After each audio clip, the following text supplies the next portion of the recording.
Estamos aquí en Aranjuez a hacer unas fotos. Hoy no tengo nadie que me ayude. Como siempre, la técnica va a ser flash, flash, flash y mucho Photoshop.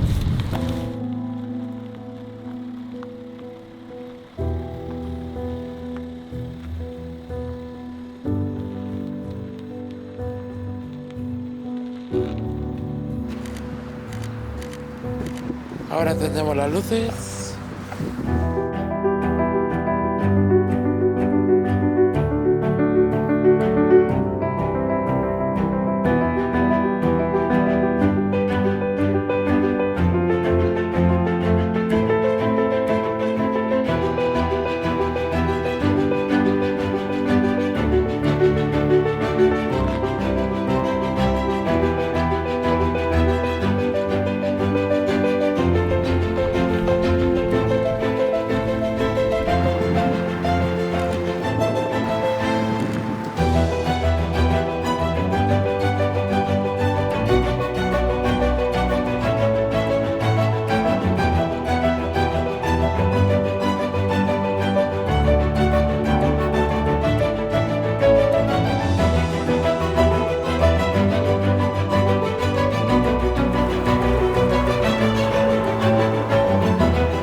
Bueno, ya hemos acabado el día de hoy. La última foto ha sido aquí, en el Palacio de Aranjuez, creo que se llama esto. Así que si te ha gustado, dale a like, suscríbete y síguenos en Instagram.